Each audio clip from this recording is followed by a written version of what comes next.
Good day, students. Welcome to JSS 2 English Language, Term 3, Week 5.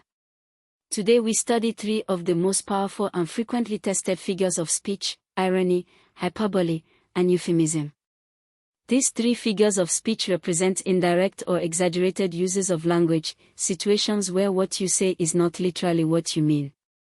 They appear constantly in literature, newspapers, speeches, daily conversation, and in examination comprehension passages.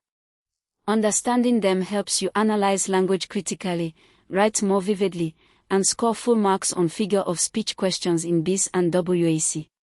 By the end of this lesson, you will be able to define irony, hyperbole, and euphemism with precision, identify each one in a text and name it correctly, explain the effect of each device on the reader, and produce original examples of each figure of speech. Let us explore the art of saying what you do not mean. These 3 figures of speech all involve a gap between the literal words and the intended meaning, but in different ways. Irony, saying the opposite of what you mean, or presenting a situation where reality contradicts expectations. The surface meaning and the intended meaning are reversed. Hyperbole, deliberate exaggeration beyond reality for emphasis or effect. The words are literally impossible or absurd, but the exaggeration makes the meaning more vivid or dramatic. Euphemism, replacing a harsh, blunt, or taboo expression with a softer, more polite, or more indirect one. The literal meaning is avoided in favor of a gentler phrase that conveys the same idea without causing offense or discomfort. All 3 are used for specific effects: to create humor, to critique, to emphasize, to soften, to be polite, or to make language more vivid and interesting. Skilled writers choose each device deliberately, and writers in examination passages always have a reason for using them. Figure of speech 1, irony. Irony occurs when words mean the opposite of what they literally say, or when events turn out opposite to what was expected. There are 3 types of irony. Verbal irony, the speaker says the opposite of what they mean. This is the most common type in examinations. Examples: "Oh, wonderful. I have failed another examination." The speaker is not happy, they mean the opposite of wonderful. "How clever of you to forget your notebook on examination day." The person has done something foolish. Clever is used sarcastically to mean foolish. Situational irony, a situation turns out opposite to what was expected or what would seem appropriate. Examples: a fire station burning down. A police officer being robbed. A doctor who is chronically ill. A teacher who cannot read. Dramatic irony, the audience or reader knows something that a character in the story does not know. Common in literature and plays. Example: in a story, we know the villain is hiding in the cupboard, but the character walks towards it confidently saying, "I am completely safe here." The effect of irony creates humor, sarcasm, dramatic tension, or highlights the gap between appearance and reality. It makes the reader think and often reveals truth through indirection.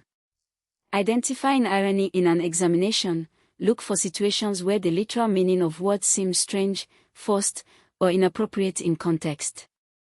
Ask: is the speaker saying the opposite of what they appear to feel? Does the situation turn out opposite to what was expected? Figure of speech 2, hyperbole. Hyperbole, pronounced hyperbole, is an extreme exaggeration used for emphasis or dramatic effect. It is not meant to be taken literally. Both the speaker and listener understand that the statement is beyond physical reality. Examples in everyday speech: "I have told you 1,000,000 times to clean your room."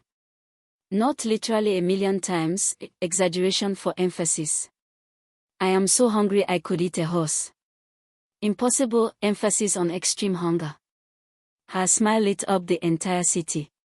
Not literally, vivid exaggeration. "He cried an ocean of tears." Exaggeration of great sadness. "I waited for an eternity." Exaggeration of a long wait. Examples from literature: to the last syllable of recorded time, Macbeth, extreme temporal hyperbole. "I love you till the seas run dry," Scottish poem, exaggeration of eternal love. The effect of hyperbole: it creates emphasis, humor, or vivid imagery. It can make a complaint more dramatic, a compliment more striking, or an emotional experience more intense. Identifying hyperbole in an examination: look for impossible or physically absurd exaggerations. Ask, could this literally be true? If the answer is obviously no, it is likely hyperbole. Figure of speech 3, euphemism. A euphemism substitutes a mild, indirect, or vague expression for one that might seem too harsh, direct, blunt, or offensive. Common areas where euphemisms are used: death and dying. Instead of he died, we say he passed away / he departed / he is no longer with us / he lost his life. Physical or mental conditions: visually impaired instead of blind, mentally challenged instead of mentally handicapped. Job loss: he was let go / retrenched / made redundant instead of fired or sacked. War and violence: collateral damage instead of civilian deaths. Toilet / hygiene: excuse me, I need to use the bathroom / answer the call of nature / spend a penny. Age: senior citizens instead of old people. Poverty: economically disadvantaged instead of poor. The effect of euphemism: it softens difficult realities, shows politeness and consideration, avoids taboo subjects, or, in political / corporate speech, sometimes deliberately obscures the truth. In literature and analysis, euphemisms often reveal the attitude or social norms of the speaker's world. Negative use of euphemism: when politicians or corporations use euphemisms to hide uncomfortable truths, downsizing instead of mass layoffs, enhanced interrogation instead of torture, this is sometimes called doublespeak or spin and can be morally problematic. Analyzing the use of euphemism is an important critical reading skill. Name the figure of speech in each example and explain its effect. 1. The student, who had slept through the entire lecture, told the teacher he had never been more engaged in a lesson.